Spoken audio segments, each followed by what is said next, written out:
Got kid playing videos in the background, but that's all right. You might wonder why in the world I would want to do a composite to recreate this image. I mean, why not just, if you really want a picture of a water bottle on a desk, why not just take the picture, right?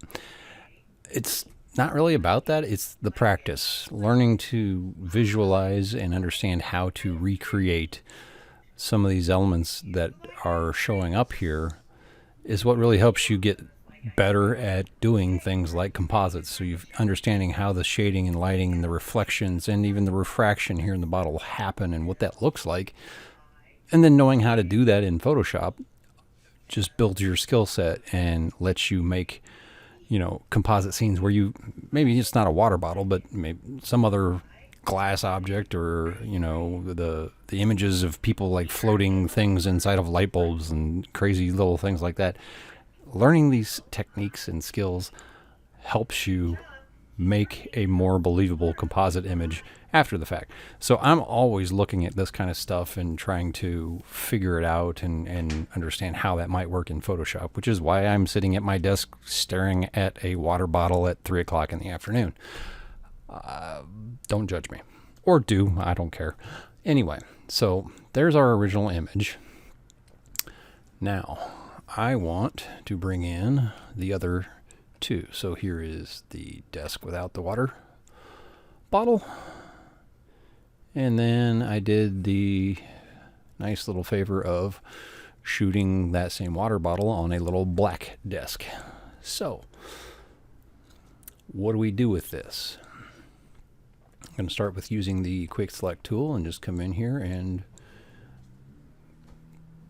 make a selection. And this has nice crisp edges and it does a really pretty good job of it. So that looks awesome. I'm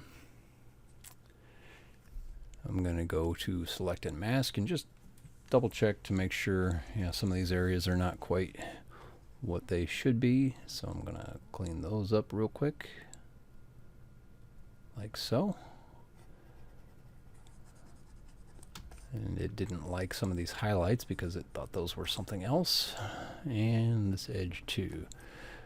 One of the things you can do is similarly to when you're doing a selection or a line in the other areas of Photoshop, if you hold down the Shift key, it will draw a straight line. So I will do that. And let's see, it looks like that's probably supposed to be more. Stop it. Had a weird selection area there with my brush. Alright, we'll go OK. And there we have our water bottle.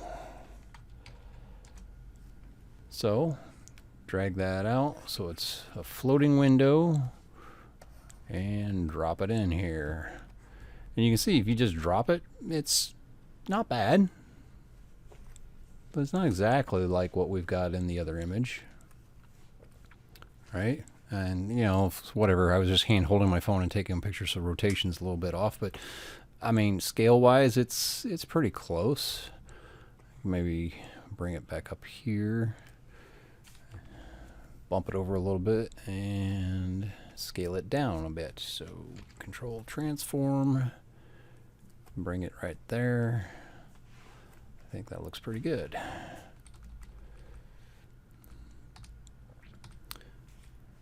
And I think I do want to rotate it just a little bit like that.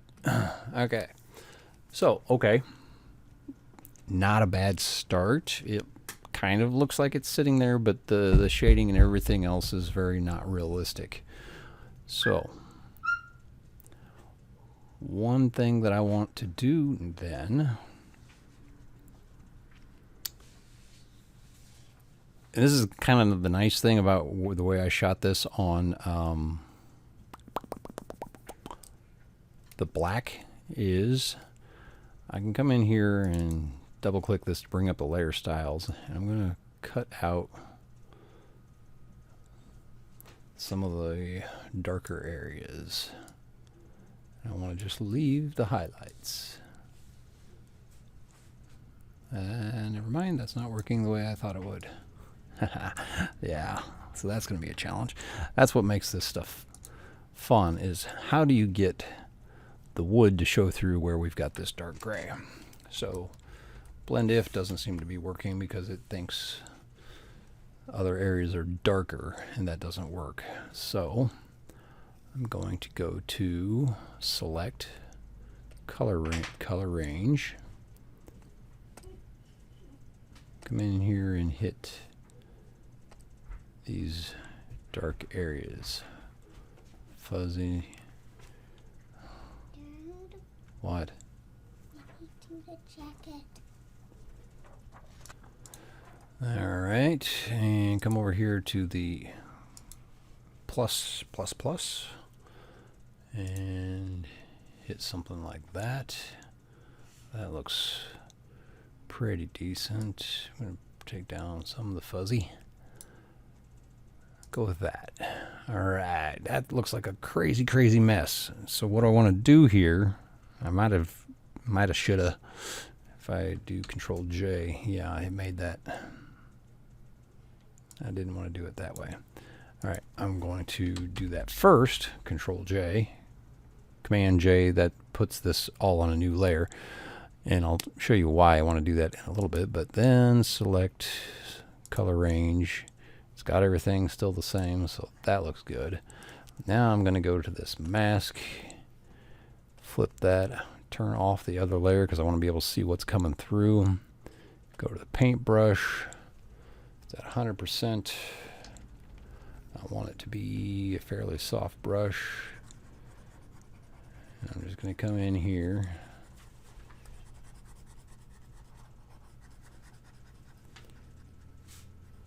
Inside the area of the bottle and paint away the gray.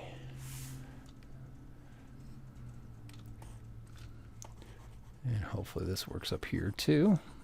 Yes, that's excellent. All right.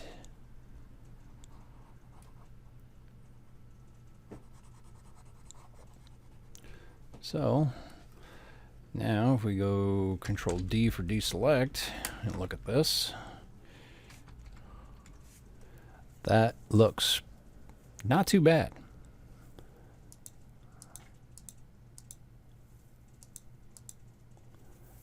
So let's go back to our reference image, and I'm going to zoom in a little bit closer so I see a little more like what we got. And already I'm kind of liking how that looks. Now it's a little darker on this edge on the original. So how do we recreate that here? Well, I want to create a new layer and do a clipping mask, which if you hold down Alt or Option on a PC, on a Mac, sorry, Alt on a PC, Option on a Mac, hover in between those two layers, you get that clipping mask icon, which means that this layer will now only affect the one directly below it. I'm going to come over here and just pick this gray color off the computer screen here and go to 10%, and then just gently kind of brush over that like so. And that looks pretty awesome. There's a little bit of that down here. Kind of like that. All right, very good. Now, the parallax effect or refraction effect inside of the water bottle here with this whiteboard. I mean, it doesn't look bad the way it is right now, but if you really want to go for realism, you can see right through here that whiteboard is distorted back there because of the curve of the bottle. So if we're going to recreate that, we want to create a duplicate of the background. So I'm going to Control J on that, Command J for a Mac. No, I'm not. Undo that. I don't want to do that. I want to just have that little area selected and only use that because we're just going to distort it slightly. So it doesn't need to be super precise. We come in around here like this and just grab that. Now hit Control J, Command J, and you'll have just that little bit. Okay. So we go to Control T or Command T and edit, transform, warp. you didn't need to do the Command T keyboard shortcut first, but then just take in and drag this end down a little bit like so, and whatever looks good. You just kind of want to make it look a little bit distorted, and go with that. I think we've got that pretty well nailed down. Now you can see on this edge over here, there's a little bit of, fuzziness or something, and you might just play with the mask a little bit with black and the light 10% on the brush, and come in here and kind of lighten that up a little bit. Looks good. Now there's one more thing really, other than, I could spend, I don't really feel like doing it, but I know I could do it if I wanted to. Maybe clean up the edges a little bit. You can see some of the very edge of this mask is not perfectly clean. That's okay. But if I wanted to take the time to really make this perfect, I'd go in here and clean up some of those spots. Okay, fine, I'll do it. Why not?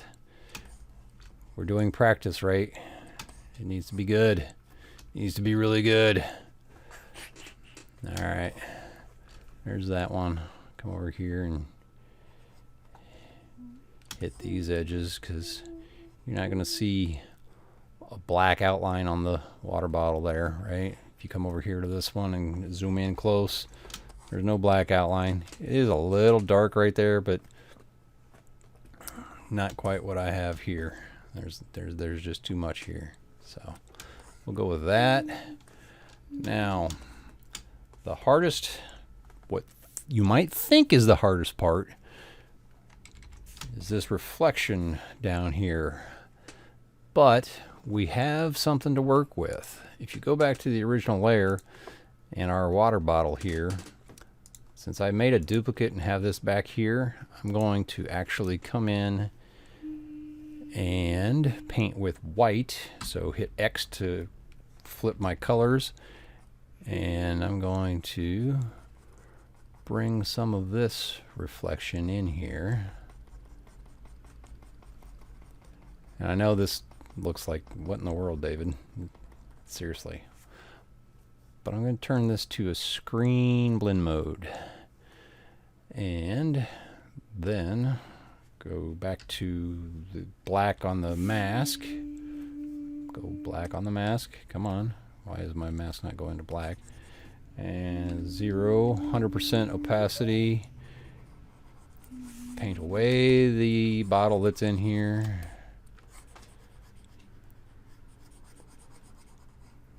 Because I don't want it inside there. I just want it down here on the lower section.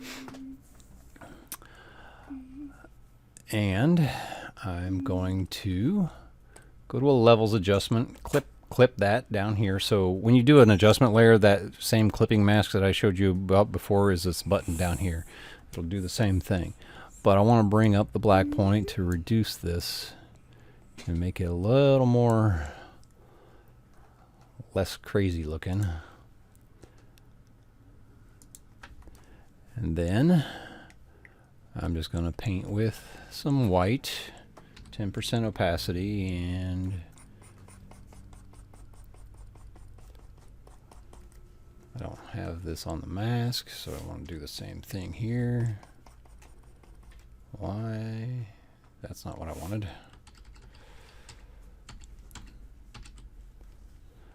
Oh, I'm on the wrong thing. This is the one I wanted. Okay. Paint in with some white for details of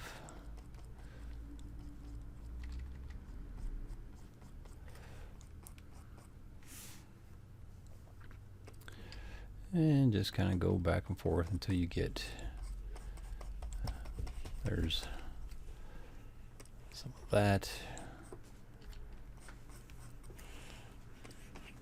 I have this mask that's kind of messing with me too, since I didn't have that, so I'm going to back the mask away from all of this.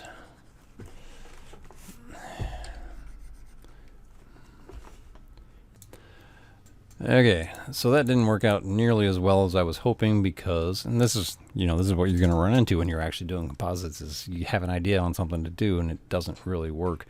The edge of that black desk is showing up as a edge here, and I don't want that. So I'm going to come through and paint that away and go back to my white. 10.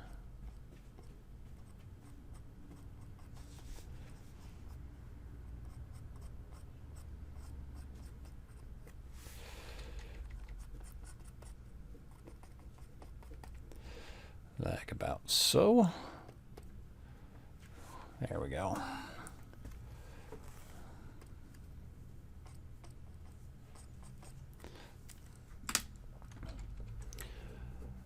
And what do we got for our reference? Now there's some dark areas in there too that kind of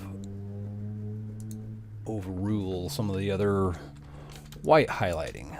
So in between our main bottle area and that reflection, I'm just going to go in with black, 10% again, and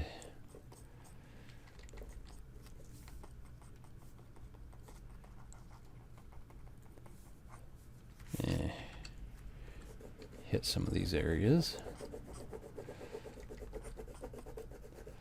like so. And I think it might be a little more intense than I want, so I'm going to reduce the opacity of that. Probably do the same thing with the white reflection just to make it a little more subtle. And then I'm also going to add another layer on top of this clipped to that bottle, and with the black come in here and hit some of the shadow areas.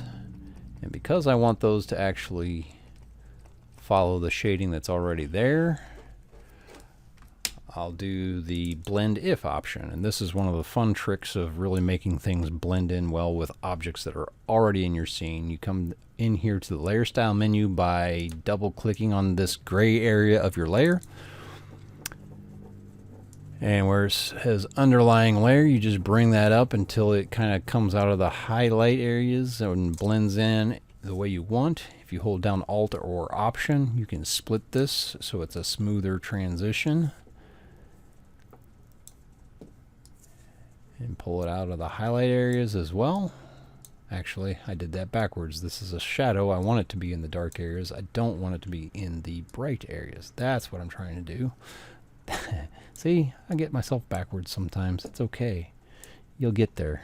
You'll get there, David. All right. So, there's that. And you can see kind of a little hint of the bottle shadow as well. So that's the next thing I'm going to do. This is our, what is this? Why? Can't even see anything happening. What'd I do there? Oh, that's, I don't know what I did there. Okay. I'm going to go to 5% opacity with the black here, and then really just make this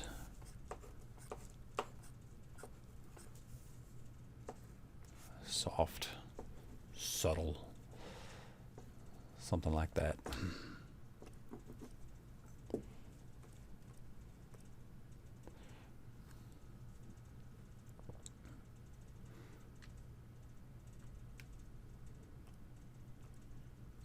Bring down the opacity.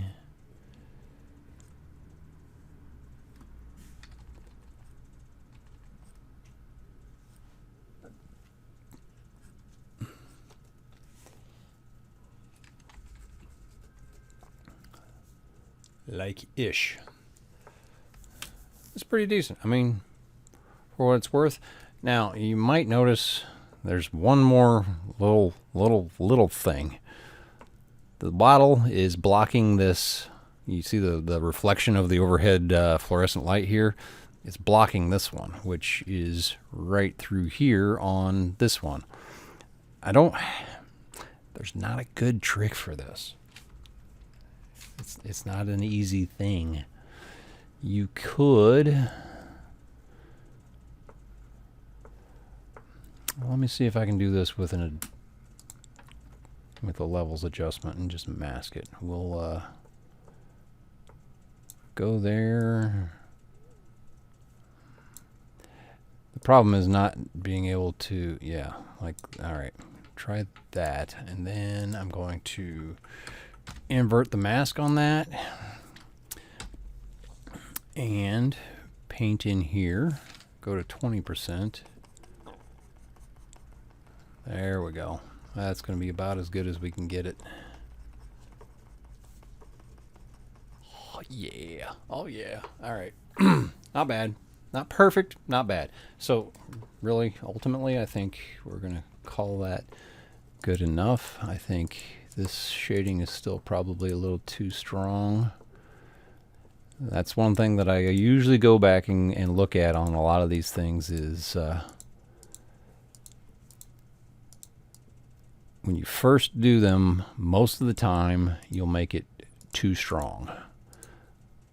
So you just come back and make it a little more subtle. How's our reflection look?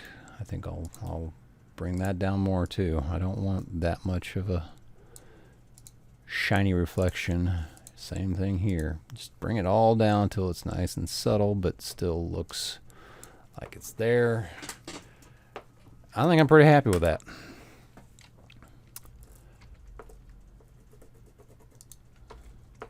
So there is our composite versus the original.